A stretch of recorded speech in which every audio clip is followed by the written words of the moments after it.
نحمده ونصلي على رسوله الكريم. أما بعد فأعوذ بالله من الشيطان الرجيم. بسم الله الرحمن الرحيم. ومريم ابنة عمران التي أحصنت فرجها فنفخنا فيه من روحنا وصدقت بكلمات ربها وكتبه وكانت من القانتين. ومريم ابنة عمران التي أحصنت فرجها، اور مریم بنت عمران التي أحصنت فرجها، وہ جس نے اپنے عزت کی حفاظت کی. وَنَفَخْنَا فِيهِ مِن رُّوحِنَا، بس ہم نے پھونکا اس میں اپنے روح کو. وَصَدَّقَتْ بِكَلِمَاتِ رَبِّهَا، اور تصدیق کی اس نے اپنے رب کے کلمات کی. وَكُتُبِهِ، اور کتابوں کی. وَكَانَتْ مِنَ الْقَانِتِينَ، اور تھی وہ فرما برداروں میں سے. جس طرح ذکر ہوا خواتین کا، دو نبیوں کی بیویوں کا ذکر ہوا، حضرت نوح علیہ السلام اور حضرت لوط علیہ السلام. اس کے بعد فرعون کی بیوی کا ذکر ہوا. فرعون خود بہت بڑا کافر تھا، لیکن اس کے گھر میں اس کی بیوی جو تھی وہ حضرت موسیٰ علیہ السلام پر ایمان لائی اور مسلمان ہوئی. جب اس کو پتہ چلا فرعون کو، تو اس نے اپنی بیوی پر بھی ظلم و ستم شروع کر دیے، یہاں تک کہ وہ شہید ہو گئی. اور اس نے یہ دعا رب سے مانگی موت کے وقت. اس کو جب اپنی موت نظر آئی تو اس نے کہا رب ابن لی عندک بیتا فی الجنہ، اے میرے پروردگار اپنے ہاں جنت میں میرے لیے گھر بنا دے. وَنَجِّنِي مِن فِرْعَوْنَ وَعَمَلِهِ، مجھے فرعون اور اس کے اعمال سے نجات دے دے. وَنَجِّنِي مِنَ الْقَوْمِ الظَّالِمِينَ، اور یہ ظالم قوم سے بھی مجھے نجات دے دے. تو فرعون کے جو ساتھی تھے، جو اس کے کابینہ کے لوگ تھے، ارد گرد جو لوگ تھے، وہ بھی فرعون کو منع نہیں کرتے تھے ظلم سے، اس لیے ساروں کو ظالم کہا. وَنَجِّنِي مِنَ الْقَوْمِ الظَّالِمِينَ، سارے ظالم. اگر ظالم کا ساتھ کوئی دیتا ہے، جس طرح آج کل حکومتیں جو ہوتی ہیں وہ غلط حکومتیں ہوتی ہیں، لیکن جو وزیر ہوتے ہیں وہ ساتھ دیتے ہیں، کہتے ہیں ٹھیک چل رہا ہے سب کچھ. تو فرعون کے جو لوگ تھے نا، وہ بھی اس کا ساتھ دیتے ہیں. تو اس نے دعا مانگی اللہ فرعون سے بھی نجات دے اور ان ظالموں سے بھی نجات دے. وَنَجِّنِي مِنَ الْقَوْمِ الظَّالِمِينَ. مریم علیہ السلام جو ہے، اس کے والد کا نام عمران ہے. موسیٰ علیہ السلام کے والد کا نام بھی عمران تھا. تو ان کے جو والد تھے حضرت مریم کے عمران، یہ مسجد کے امام تھے. اور حضرت مریم کی والدہ نے دعا مانگی تھی یا اللہ مجھے ایسا بیٹا دینا جس کو میں تیرے راستے میں وقف کر دوں گی، اور کوئی کام نہیں کرے گا، تیرے راستے میں بس وہ لگا رہے گا. لیکن جب مریم پیدا ہوئی تو ان کی والدہ نے کہا یا اللہ میں نے تو بیٹا مانگا تھا اور تیرے راستے میں وقف کرنے کے لیے، تو یہ تو بچی ہے، یہ تو مریم پیدا ہو گئی. تو بہرحال وہ اتنی نیک بچی تھی کہ اللہ نے قرآن میں اس کی تعریف فرمائی. اور جب وہ جوان ہوئی تو اللہ نے ان کو بیٹا دینا چاہا. تو طریقہ یہ ہوا کہ جبرائیل علیہ السلام آئے، اور اللہ تعالیٰ خالق ہے ہر چیز کے. جبرائیل علیہ السلام آئے اور ان کے یہاں گریبان میں پھونک ماری، اور اس سے ان کو حمل ہو گیا، بچہ ہو گیا. تو جب حمل ہوا تو پریشان ہو گئے، یہ کیا ہو گیا، لوگوں کو کیا جواب دوں بھائی،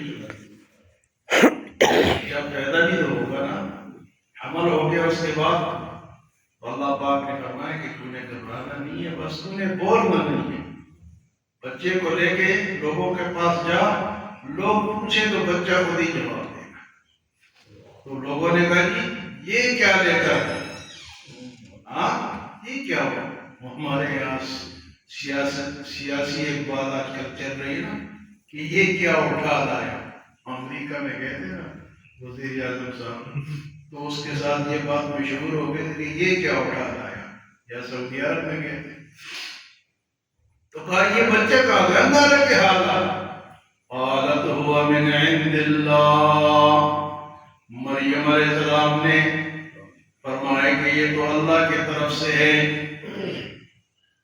تو فرمایا تمہارے پاس کیا ثبوت ہے، کیا ثبوت، یہ بچہ خود جواب دے گا۔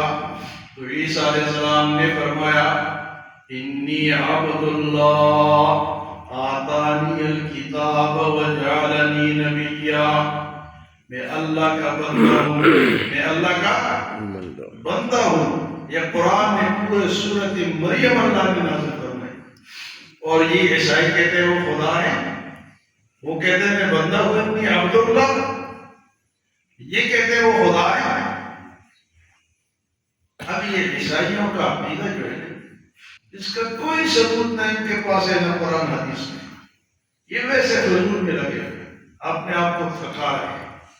ہمارے پشتوں میں کہتے ہیں نا کہ ہندوستڑے خدا ناراض، کہ کافر تھک گیا رام رام کر کے، لیکن اللہ نے تو راضی ہونا ہے کیونکہ وہ اللہ کو مانتے ہی نہیں، اپنے طریقے سے رام رام کر کے تھک جاتا ہے، لیکن ہندوستڑے خدا ناراض، کافر تھکا ہوا اللہ پھر بھی ناراض، تھک گیا وہ اپنی عبادت کر کے۔ تو یہ عیسائی آج کل یہ کرتے ہیں، وہاں جاتے ہیں، اپنے چرچوں میں جاتے ہیں، تیار ہو کے جاتے ہیں، واپس آتے ہیں اور ملتا کچھ بھی نہیں، خالی ہاتھ جاتے ہیں اور خالی ہاتھ واپس آتے ہیں۔ تو مریم ان کا عقیدہ، تو بعد میں یہ کہتے ہیں کہ عیسیٰ علیہ السلام نے خود گواہی دی، بچپن میں اللہ نے زبان دے دی کہ بولو، تو کہا انی عبد اللہ آتانی الکتاب وجعلنی نبیا، اللہ مجھے کتاب بھی دے گا اور مجھے نبی بھی بنائے گا۔ تو اس کے بعد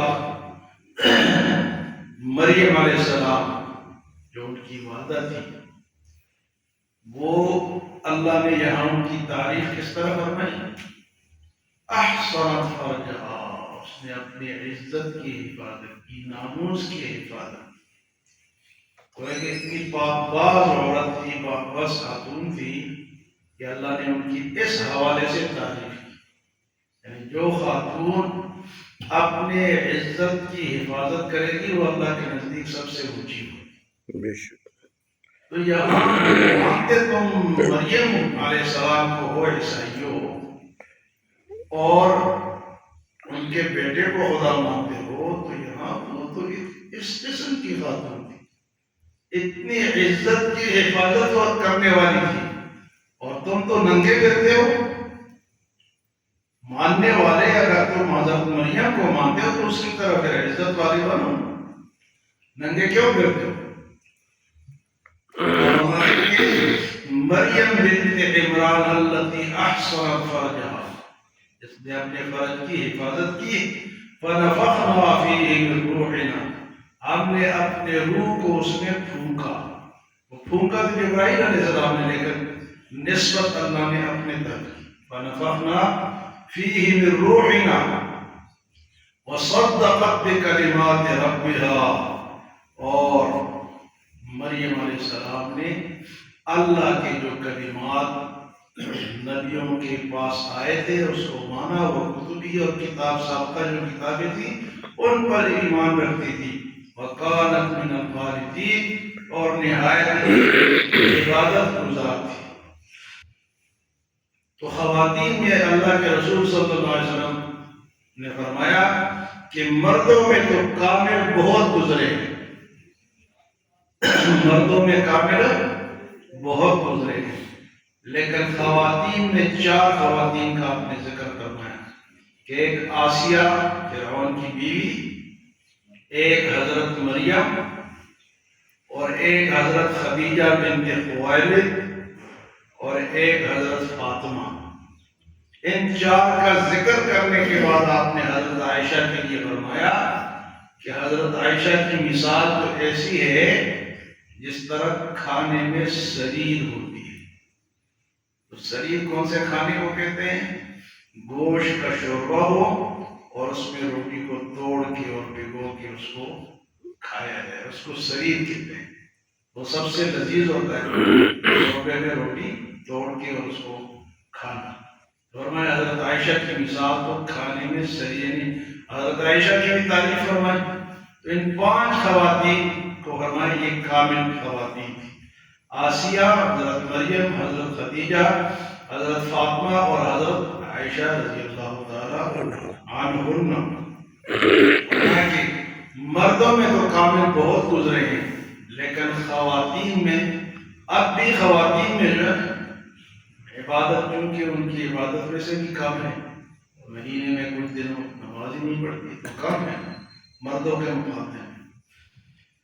تو یہ آج حضرت مریم علیہ السلام کے ذکر پہ پہلے حضور صلی اللہ علیہ وسلم کی ازواج کا ذکر ہوا، پھر 2 نبیوں کے بیویوں کا ذکر ہوا، اور حضرت آسیہ کا ذکر ہوا، حضرت مریم کا ذکر۔ یہ سورۃ التحریم کی آخری آیت تھی۔ کل سے انشاءاللہ 29واں سپارہ شروع ہوگا اور سورۃ ملک انشاءاللہ شروع کریں گے۔ اب 2 سپارے ہمارے رہ گئے ہیں۔ یہ ہمارا دوسرا قرآن ہے جو کہ ترجمے کے ساتھ ختم ہوگا۔ 2 سپارے انشاءاللہ، اس کے بعد ہم اس کے ختم پہ انشاءاللہ ایک بھرپور پروگرام کریں گے، علماء کو بلائیں گے، لوگوں کو بلائیں گے انشاءاللہ، کیونکہ ہمارے اکثر مسجد میں پروگرام ہوتے ہیں، ہماری مسجد میں نہیں ہوتا۔ چلو ہمارا قرآن ختم ہوگا تو اس میں انشاءاللہ ہم پروگرام کریں گے۔ اللہ ہمیں عمل اور سمجھ کی توفیق عطا فرمائے۔